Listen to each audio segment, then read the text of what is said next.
வணக்கம் KG master. என்னுடைய தளத்திற்கு வந்தமைக்கு நன்றி. இந்த காணொளியில் ஆங்கில உச்சரிப்பு இங்கிலீஷ் ப்ரொனன்சியேஷன் சம்பந்தமான மிக முக்கியமான அடிப்படைகளை மிகவும் சிறப்பாக தொகுத்து தந்திருக்கின்றேன். காரணம் என்னவென்றால், ஒரு மொழியை கற்பதற்கான அடிப்படையே அந்த மொழியின் ஒலி அமைப்பு தான். அதை நாம் சரியாக உள்வாங்கிக் கொள்வோமாக இருந்தால் மிக இலகுவாக அந்த மொழியை நாம் கற்றுக்கொள்ளக்கூடியதாக இருக்கும். நாங்கள் எங்களுடைய தாய்மொழியை ஆரம்பத்தில் பேசியதன் பிற்பாடுதான் எழுத ஆரம்பித்தோம். ஆனால் நாங்கள் ஒரு இரண்டாவது மொழியை கற்கின்ற பொழுது அந்த மொழியின் எழுத்துக்களின் உச்சரிப்புகளை மட்டும் உள்வாங்கிக் கொண்டு உடனடியாகவே அதனுடைய இலக்கணத்திற்கு சென்று அதன் பிற்பாடுதான் பேசுவதற்கான முயற்சிகளை மேற்கொள்கின்றோம். இதனால்தான் ஆங்கிலம் நன்றாக எழுதக்கூடிய இலட்சக்கணக்கானவர்கள் பேசுவதற்கு மிகவும் தயங்குகிறார்கள். ஏனென்றால் அவர்களுக்கு தாங்கள் உச்சரிக்கின்ற வார்த்தைகள் மற்றவர்களுக்கு புரியுமோ என்ற ஒரு அச்சம் இருந்து கொண்டே இருக்கின்றது. எனவே ஆங்கிலத்தை எமது தாய்மொழி போன்று பேச்சில் இருந்தே ஆரம்பிக்க முடியாத சூழல் இருக்கின்ற காரணத்தினால் நாங்கள் இலக்கணத்துடன் தான் ஆரம்பிக்க வேண்டி இருக்கின்றது. அவ்வாறு ஆரம்பிக்கின்ற போதும் கூட அடிப்படையில் அந்த மொழியின் எழுத்துக்களின் ஒலியோடு சொற்களாக அவை வருகின்ற பொழுது அவற்றினுடைய ஒலிகளும் எவ்வாறு அமைகின்றன என்பதை ஆரம்பத்தில் இருந்தே நாம் பயிற்சி எடுத்துக்கொள்வோமாக இருந்தால் பேச்சு திறனும் எழுத்து திறனும் ஒன்று சேர்ந்து மிக சிறப்பான முறையில் அந்த மொழியை நாம் கற்றுக்கொள்ளலாம். வாருங்கள், பயிற்சியை ஆரம்பிப்போம். இப்போது ஒரு மொழியினுடைய அமைப்பை பார்ப்போம். ஒரு மொழியினுடைய அமைப்பு எங்களுடைய உடலும் உயிரும் போன்றதுதான். அதே போன்று மொழியிலும் உயிரெழுத்துக்கள், வவல்ஸ், மெய்யெழுத்துக்கள் என இரண்டு பிரிவுகள் இருக்கின்றன. இங்கே இப்போது நாங்கள் பார்ப்பது உயிரெழுத்துக்கள். இங்கே நாம் ஆங்கிலத்திலும் தமிழிலும் உள்ள உயிரெழுத்துக்கள் பற்றி சிறிது ஆழமாக பார்ப்போம். ஏனென்றால் அந்த பார்வை மிக முக்கியமானது. ஆங்கிலத்தில் A, E, I, O, U என்று 5 உயிரெழுத்துக்கள் இருக்கின்றன. Y என்பது அதனுடைய ஒலியை பொறுத்து அது மெய்யெழுத்தாகவோ அல்லது உயிரெழுத்தின் ஒலியாக உள்வாங்கப்படுகின்றது. அதை பின்னர் பார்ப்போம்.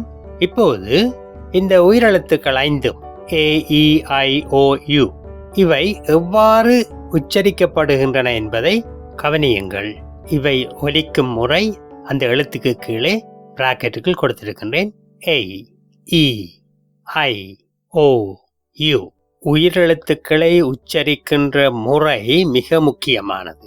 அதாவது உயிரெழுத்துக்களை நாங்கள் உச்சரிக்கின்ற பொழுது எங்களுடைய தொண்டையிலிருந்து வருகின்ற ஒலியை நாக்கோ அல்லது பல்லோ அல்லது உதடுகளோ தடுக்கக்கூடாது. அது அப்படியே தொண்டையிலிருந்து எந்த தடைகளும் இல்லாமல் அந்த ஒலி வெளிவர வேண்டும். பாருங்கள், A, E, I, O, U இவையுமே இவற்றின் ஒலிகளை தடுப்பதில்லை. இப்போது தமிழ் உயிரெழுத்துக்கு வருவோம். அவற்றின் உச்சரிப்பு ஆனா, ஆவன்னா, ஈனா, ஈயன்னா என்பதல்ல என்பதை முதலில் நினைவில் கொள்ளுங்கள். உதாரணமாக அம்மா, ஆனா, உம்மன்னா, மாவன்னா என்று நாங்கள் எழுத்து கூட்டினாலும் சொல்லுகின்ற பொழுது அம்மா என்றுதான் சொல்லுகிறோம். அம்மாவன்னா என்று சொல்வதில்லை. தமிழ் உயிரெழுத்துக்களின் அடிப்படை ஒலியும் எந்த தடைகளும் இல்லாமல் வெளிவருபவை தான். அ, ஆ, இ, ஈ, உ, ஊ, ஏ, ஏ, ஐ, ஓ, ஓ, ஔ இவ்வாறு தமிழில் உள்ள 12 உயிரெழுத்துக்களையும் நன்றாக பயிற்சி செய்யுங்கள். அது ஆங்கில உயிரெழுத்துக்களை உச்சரிப்பதற்கு மிகவும் உதவியாக இருக்கும். அதற்கு முக்கிய காரணம் என்னவென்றால், தமிழில் உயிரெழுத்துக்களில் குரில், நெடில், குறுகிய ஒலி ஷார்ட் சவுண்ட் அதை நாங்கள் குரில் என்று சொல்லுகிறோம். நீண்ட ஒலி லாங் சவுண்ட் அதை நாங்கள் நெடில் என்று சொல்லுகிறோம். ஆனால் ஆங்கிலத்தில் அவ்வாறு அல்ல. எனவே ஆங்கிலத்தை உச்சரிக்கின்ற பொழுது நாங்கள் நெடில் ஒரு நீண்ட ஓசையை கொண்டதாக உச்சரிக்க வேண்டுமாக இருந்தால் இந்த பயிற்சி எங்களுக்கு மிகவும் உதவியானதாக இருக்கும். இப்போது ஒரு முக்கியமான விடயத்தை கவனித்துக் கொள்ளுங்கள். தமிழில் குரில், நெடில் என்று 2 வெவ்வேறு ஒலிகளை தரக்கூடிய உயிரெழுத்துக்கள் இருக்கின்ற காரணத்தினால் ஒரு சொல்லை உருவாக்குவது மிகவும் சுலபமாக இருக்கின்றது. ஆனால் ஆங்கிலத்தில் குறில் நெடில் என்ற பிரிவுகள் இல்லை. ஆனால் உச்சரிப்பில் குறிலும் உள்ளது, நெடிலும் உள்ளது. எனவே குறில் நெடில் என்ற வேறுபாடுகள் இல்லாத உயிரெழுத்துக்களை கொண்ட AEIOUஐ எவ்வாறு குறிலுக்கும் நெடிலுக்கும் உச்சரிக்க வேண்டும் என்பதுதான் ஆங்கிலத்தில் மிக நுணுக்கமாக கற்றுக்கொள்ள வேண்டிய விடயம். தமிழில் அலை, ஆலை. இங்கே அதற்கான உயிரெழுத்துக்களை பாய்ப்பதன் மூலம் மிக இலகுவாக நாங்கள் குறில் நெடிலை உருவாக்கி விடுகிறோம். ஆனால் ஆங்கிலத்தில் அவ்வாறு ஒரு நெடிலை உருவாக்க வேண்டுமாக இருந்தால் அங்கே 2 உயிரெழுத்துக்கள், உதாரணமாக ஈட், EAT, இங்கே ஈயும் ஏயும் சேருகின்றது. அல்லது ஒரு உயிரெழுத்து அதனுடைய உண்மையான ஒலியாக இல்லாமல் ஒரு நீண்ட ஒலிக்கு 2 உயிரெழுத்துக்களின் ஓசையை கொண்டதாக மாற்றப்பட வேண்டும். இதை ஆங்கிலத்தில் டிசாங் என்று கூறுவார்கள். உதாரணமாக மேட், MADE. இந்த சொல்லில் இருக்கின்ற ஏ, EI என்ற 2 உயிரெழுத்துக்களின் சேர்க்கையான ஒலியை கொடுக்கின்றது. அதாவது மேட் அல்ல, மெய்ட். இந்த காணொளியில் பயிற்சிக்காக சில சொற்களை இணைத்திருக்கின்றேன். நன்றாக பயிற்சி செய்யுங்கள். அது மட்டுமல்ல, இவை போதாது, நீங்களாகவும் தேடி தேடி தேடி தேடி பயிற்சி செய்யுங்கள். இங்கே நாங்கள் முக்கியமாக கவனிக்க வேண்டிய விடயம் என்னவென்றால், நடைமுறையில் தமிழில் நாங்கள் 2 உயிரெழுத்துக்களை அடுத்தடுத்து பாய்ப்பதில்லை.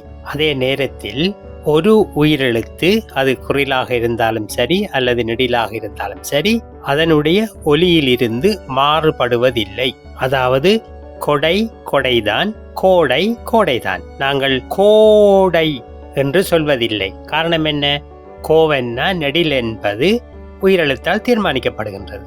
இதற்காக தமிழில் சிறிது ஆழமாக சொல்லுகிறேன் என்றால், இந்த வேறுபாடுகளை நாங்கள் புரிந்து கொண்டால் ஆங்கில உச்சரிப்பை நாம் மிக இலகுவாக இனங்கண்டு கொள்ளலாம். இப்பொழுது இதுவரையில் நாம் பார்த்த உயிரெழுத்துக்கள் சம்பந்தமான பயிற்சியை பார்ப்போம். Y என்ற எழுத்து சம்பந்தமாக இதன் பிற்பாடு பார்ப்போம்.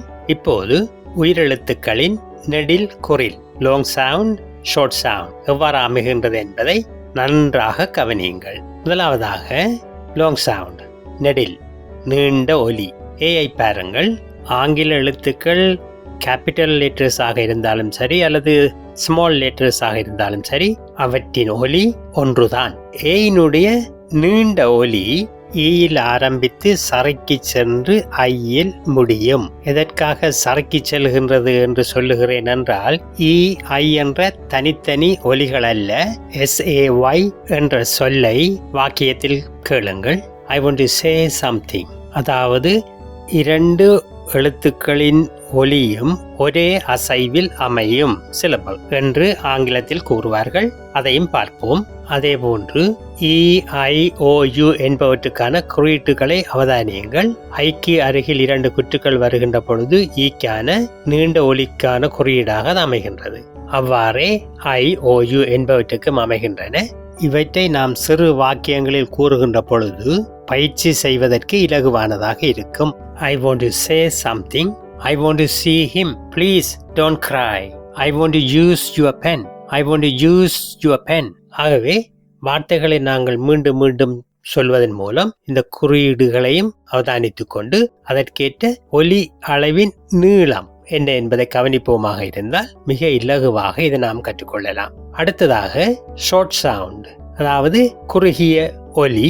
அதை நாங்கள் தமிழில் குறில் என்று சொல்லுகிறோம். இது அடிப்படையில் பார்க்கின்ற பொழுது ஏயினுடைய சத்தம் கேட் என்று வருகின்ற பொழுது அந்த அந்த சவுண்ட் தான் ஷார்ட் சவுண்டுக்கு வரும். அதே போன்று பெட், சிட், ஹாட், கப் மிக குறுகிய ஒலியோடு இந்த உயிரெழுத்துக்கள் வருகின்ற பொழுது அவற்றை நாங்கள் குறில், ஷார்ட் சவுண்ட் என்று சொல்லுகின்றோம். இங்கே தரப்பட்டுள்ள சொற்களையும் மீண்டும் மீண்டும் பயிற்சி செய்யுங்கள். அதே நேரம் அவ்வாறு பயிற்சி செய்கின்ற பொழுது இந்த சொற்களை உங்களுடைய மொபைல் டிரான்ஸ்லேஷன் ஆப்பில் டைப் பண்ணி அவற்றின் ஒலி எவ்வாறு அமைகின்றது என்பதை தெளிவாக கேளுங்கள். புதிய சொற்களை நீங்கள் கண்டுகொள்கின்ற பொழுது அதையும் அவ்வாறே செய்து பயிற்சி செய்யுங்கள். மிக இலகுவானதாக அது பதிந்துவிடும். இப்பொழுது ஒரு முக்கியமான எழுத்து Y. இந்த Y என்ற எழுத்து உயிரெழுத்தாகவும் பயன்படுகின்றது, மெய்யெழுத்தாகவும் பயன்படுகின்றது. காரணம் என்னவென்றால், எப்பொழுது இந்த Y என்ற எழுத்து ஏனைய உயிரெழுத்துக்கள் போன்று நாங்கள் அதை உச்சரிக்கின்ற பொழுது எந்தவிதமான தடையும் இல்லாமல், அதாவது நாக்காலோ பற்களாலோ அல்லது உதடுகளாலோ தடை இல்லாமல் உச்சரிக்கப்படுகின்ற பொழுது அது உயிரெழுத்தாக கருதப்படுகின்றது. மிகவும் முக்கியம். அவ்வாறான சந்தர்ப்பங்களில் அதனுடைய உண்மையான ஒலி Y என்ற ஒலி இருப்பதில்லை. அதையும் கவனத்தில் கொள்ளுங்கள். இந்த Y என்பது 5 சந்தர்ப்பங்களில் உயிரெழுத்தாக பயன்படுத்தப்படுகின்றது. முதலாவதாக, ஒரு சொல்லில் ஏனைய உயிரெழுத்துக்கள் இல்லாத போது இந்த Y என்ற சொல்லு அந்த உயிரெழுத்தின் ஒலியை கொண்டு வருவதற்காக பயன்படுகின்றது. அதாவது ஒரு உயிரெழுத்து செய்ய வேண்டிய வேலையை இது களவாடி விடுகிறது. உதாரணமாக cry, CRY அல்லவா, cry. இங்கே வேறு எந்த உயிரெழுத்துக்களும் இல்லை. அதனால் இந்த Y-ஐ நாங்கள் பயன்படுத்துவதன் மூலம் I என்ற உயிரெழுத்தின் ஒலியை கொண்டு வர முடிகின்றது. இதனால் தான் Y என்பது I என்பதனுடைய ஒலியை உள்வாங்கி cry அந்த சொல்லுக்கு தேவையான உயிரெழுத்தின் ஒலியை பூர்த்தி செய்கின்றது. அடுத்ததாக long I sound. உதாரணமாக cry, fly, my, rely என்று இருக்கின்ற அல்லவா, long I sound. இதை ஒரு syllable word, அதாவது ஒரு அசைவிலான சொல்லின் முடிவில் Y பயன்படுத்தப்படுகின்றது. cry ஒரு syllable, அதாவது ஒரு அசைவு, அதற்கு உயிரெழுத்தின் ஒலியை கொடுப்பதாக Y கடைசி எழுத்தாக வருகின்றது. அதே போன்று ஒன்றிற்கு மேற்பட்ட அசைவுகளை கொண்ட சொற்களின் மல்டிசிலபிள் சொற்களின் கடைசி எழுத்தாக நீண்ட ஒலியுடைய E என்ற ஒலிக்காக பயன்படுத்தப்படுகின்றது. உதாரணமாக happy 2 அசைவுகள், கடைசி எழுத்து Y, E என்று முடிகிறது. அடுத்ததாக ஷார்ட் I, குறுகிய I சவுண்ட்.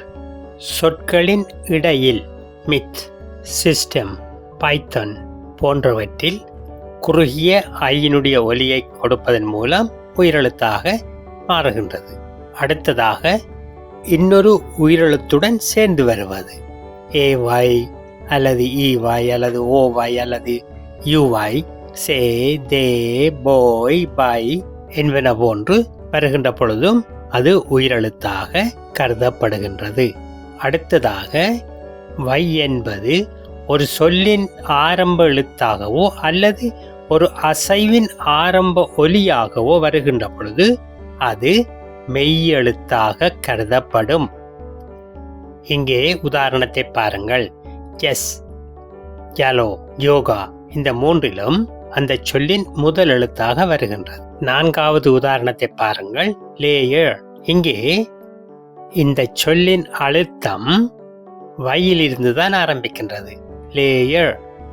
எனவே அவ்வாறு ஒரு சொல்லின் அசைவு வையிலிருந்து ஆரம்பிக்குமாக இருந்தால் அதுவும் மெய்யெழுத்தாகும். இங்கே வையினுடைய உயிரெழுத்தின் பயன்பாடு, மெய்யெழுத்தின் பயன்பாடு பற்றி மிக சிறப்பான விளக்கத்தை உங்களுக்கு தந்திருக்கின்றேன். நன்றாக அதை நினைவில் வைத்துக் கொள்ளுங்கள். இப்போது நாம் சிலபிள், ஒலி அசைவு சம்பந்தமாக மிக முக்கியமான ஒரு விடயத்தை கவனிப்போம்.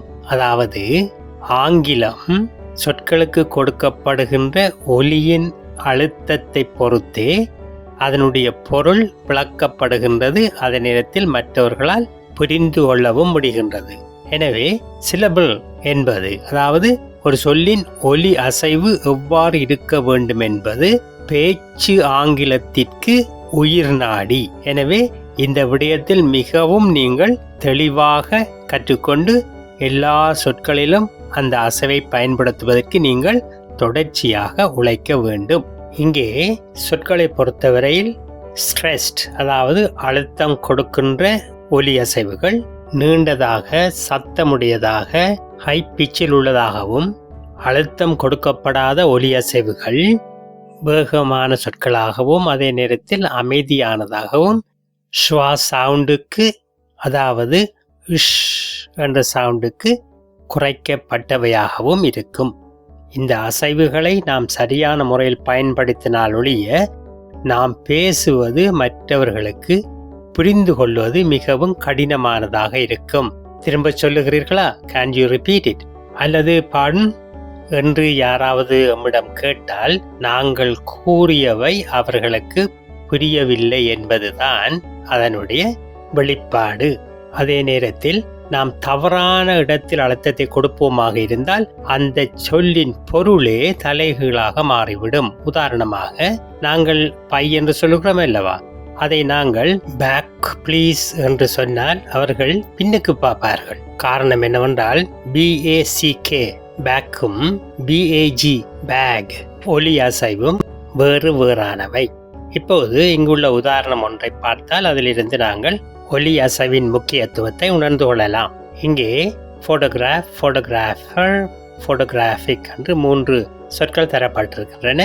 இந்த சொற்களில் 3 ஒலி அசைவுகளையும் போட்டோகிராஃப், இரண்டாவது 4 ஒலி அசைவுகளையும் போட்டோகிராஃபர், மூன்றாவது சொல்லும் 4 ஒலி அசைவுகளை கொண்டிருக்கின்றன, போட்டோகிராஃபிக். இங்கே ஒவ்வொரு சொல்லிலும் கேபிட்டல் லெட்டரில் தரப்பட்ட இடத்தில் நாம் அழுத்தம் கொடுக்க வேண்டும். உதாரணமாக, முதலாவது சொல்லில் PHO ஆரம்பத்தில் வருகின்ற அந்த 3 எழுத்துக்கு அழுத்தம் கொடுக்க வேண்டும், போட்டோகிராஃப். அதே போன்று இரண்டாவது சொல்லில் இரண்டாவது அசைவான டோ என்பதற்கு அழுத்தம் கொடுக்க வேண்டும், போட்டோகிராஃபர். மூன்றாவது சொல்லை மூன்றாவது சிலபிள், மூன்றாவது இடத்தில் உள்ள GRA என்ற எழுத்துக்கு அழுத்தம் கொடுக்க வேண்டும். ஆகவே போட்டோகிராஃபிக் என்று கூறல் வேண்டும். எனவே ஆங்கில பேச்சுக்கான மிக முக்கியமான விடயமாக இருப்பது இந்த ஒலி அசைவுதான். எனவே நாம் பயிற்சி செய்கின்ற பொழுது அவற்றுடைய சிலபிள்ஸ் அசைவுகளையும் கவனத்தில் கொண்டு பயிற்சி செய்வோமாக இருந்தால் மிகவும் சிறப்பாக எங்களால் பேசவும், அதே நேரத்தில் மற்றவர்கள் பேசுகின்ற பொழுது அதை நாங்கள் புரிந்து கொள்ளவும் சுலபமாக இருக்கும். இப்போது நாங்கள் கான்சனன்ஸ் மெய்யெழுத்துக்களுக்கு வந்துவிட்டோம். ஆங்கிலத்தில் தமிழை போன்று நிலையான மெய்யெழுத்துக்கள் என்று எவையும் இல்லை. அதாவது இக்கண்ணா, இச்சன்னா, இட்டன்னா, ஐயன்னா, இர்ரன்னா என்று தமிழில் இருக்கின்ற அல்லவா, அவற்றிற்கு ஒரே ஒலி தான் இருக்கும். எங்கு வந்தாலும் அந்த ஒலி ஒலிக்கும். ஆனால் ஆங்கிலத்தில் அவ்வாறல்ல. எல்லா மெய்யெழுத்துக்களும் எப்போதாவது எங்காவது தங்களுடைய உண்மையான ஒலியில் சிறிய மாற்றத்தை கொண்டிருக்கும். ஆனால் இங்கு நான் முக்கியமான ஒரு வகைப்படுத்தலை உருவாக்கி இருக்கின்றேன். முதலாவது வகைப்படுத்தலாக பெரும்பாலான மெய்யெழுத்துக்கள், அந்த வகைகள் இருக்கின்ற மெய்யெழுத்துக்கள் மிக மிக குறைந்த மாற்றங்களுக்கு உட்படுகின்றன. அவற்றை நான் எழுத்துக்குரியவை என்று குறிப்பிட்டிருக்கின்றேன். இரண்டாவது வகைப்படுத்தல்கள் இருக்கின்ற FHKNR என்பவை ஒப்பீட்டு ரீதியில் முதலாவது குரூப்பை விட மாற்றங்களுக்கு உள்ளாகின்ற மெய்யெழுத்துக்கள். மூன்றாவது CMGM, இவை ஒரு ஒழுங்குபடுத்தப்பட்ட முறையில் மாற்றங்களுக்கு உள்ளாகும் 2 முக்கியமான மெய்யெழுத்துக்கள். அதாவது அவற்றின் உச்சரிப்புகள் கடினமானவையாக அல்லது மென்மையானவையாக இருக்கின்றன. இப்பொழுது C-யை எடுத்துக்கொண்டோமாக இருந்தால் அது AOU உயிரெழுத்துக்கு முன்னர் வருமாக இருந்தால் அதனுடைய ஒலி K என அமையும், கேட், கட். அதே நேரத்தில் EIY என்ற எழுத்துக்கு முன்னர் வருமாக இருந்தால் அதனுடைய ஒலி S என்று ஒலிக்கும். உதாரணமாக சென்டர், சிட்டி, சைக்கிள் என்பவற்றில் C-க்கு S என்ற ஒலி வருகின்றது. இப்போது G-யை எடுத்துக்கொண்டோமாக இருந்தால் அதுவும் AOU என்ற உயிரெழுத்துக்கு முன்னர் வருகின்ற பொழுது G என்ற சவுண்டை கொடுக்கின்றது. அதாவது கேம், கோ, கம் என்பவற்றில் G சவுண்ட் அப்படியே வருகின்றது. அதே நேரத்தில் அது EIY என்ற உயிரெழுத்துக்களுக்கு முன்னர் வருமாக இருந்தால் அதனுடைய ஒலி J ஆக மாறும், ஜெம், ஜின், ஜிம்னாசியம். ஆகவே இப்பொழுது G ஜே என்ற ஒலியை கொடுக்கின்றது. நான்காவது வகையாக இருக்கின்ற STDX என்பன அவை சேருகின்ற சொல்லை பொறுத்து வெவ்வேறு வகையான ஒலியை பெறுகின்றன. அதற்கான முழு விளக்கமும் உதாரணங்களும் இங்கே நான் தந்திருக்கின்றேன். அத்தோடு உச்சரிப்பு சம்பந்தமாக ஒரு முக்கியமான விடயத்தையும் நான் இங்கு பதிவு செய்திருக்கின்றேன். காரணம் என்னவென்றால் தமிழில் இஷ் என்பதில்லை, இஸ் என்பதில்லை, எங்களிடம் இருப்பது இச்சென்னா மட்டும்தான். இங்கே ஏறத்தாழ பொருந்தக்கூடிய 3 எழுத்துக்களை நான் இங்கு கொடுத்திருக்கின்றேன். முதலாவதாக இஷ். ஆங்கிலத்தில் ஸ்வா சவுண்ட் என்று சொல்லுகின்ற இஷ் என்பதற்கு பொருத்தமானதாக இது அமைகின்றது. இங்கே எஸ்ஸும் எச்சும் சேர்ந்து வருகின்ற ஸ்வா சவுண்டுக்கு இந்த இஷ் தான் பாவிக்க வேண்டும். உதாரணமாக அவள் என்பதற்கு SHE, ஷி என்பதை பாவிக்க வேண்டும். அதே போன்று எம்மிடத்தில் H சவுண்டும் இல்லை. எனவே அதற்கு நெருக்கமாக நாங்கள் என்ற ஒலி உள்ள எழுத்தை பயன்படுத்தலாம். உதாரணமாக அவன் என்பது ஹி, HE, ஹி, not கி. அவ்வாறே ஜே என்பதற்கு இஜ் என்ற எழுத்தையும் பயன்படுத்தலாம். ஜம்ப், ஜாம் போன்ற உச்சரிப்புகளுக்கு இவை உதவியாக இருக்கும். இங்கே தரப்பட்டுள்ள உதாரணங்களை அடிப்படையாக வைத்து நீங்களாக புதிய புதிய சொற்களையும் அவற்றுடைய உச்சரிப்புகளையும் சேகரித்து நன்றாக பயிற்சி செய்யுங்கள். இப்போது நான் உங்களுடைய பேச்சு திறனையும் மற்றவர்கள் பேசுகின்ற பொழுது தெளிவாக புரிந்து கொள்வதற்கான திறனையும் அதன் மூலமாக உங்களுடைய எழுத்து திறனையும் விரிவுபடுத்துவதற்கான உறுதியான அடித்தளத்தை தந்திருக்கின்றேன். இங்கே நீங்கள் ஒவ்வொரு நாளும் குறைந்தது 10 நிமிடங்கள் இந்த பயிற்சியை செய்து கொண்டு வாருங்கள். புதிய புதிய சொற்களை கண்டு அவற்றையும் நீங்கள் பயிற்சிக்கு உட்படுத்த வேண்டும். இங்கே நான் குறிப்பிட விரும்புவது என்னவென்றால், நீங்கள் எவ்வளவு உயரத்திற்கு போக வேண்டுமோ அவ்வளவு உயரத்துக்கு நீங்கள் உங்களுடைய உழைப்பால் போக முடியும். ஆசிரியர் என்ற வகையில் நான் உங்களுக்கான அடித்தளத்தை அத்திவாரத்தை போட்டிருக்கின்றேன். இதற்கு மேல் உங்களுடைய உழைப்பே உங்களை உயர்த்தும். எனவே 10 நிமிடங்களாவது நீங்கள் இந்த பயிற்சியை நாளாந்தம் செய்யுங்கள். உங்களை அறியாமலேயே உங்களுடைய வளர்ச்சியை நீங்கள் கண்டு ஆச்சரியப்படுவீர்கள். மீண்டும் ஒரு காணொளியில் சந்திப்போம். நன்றி.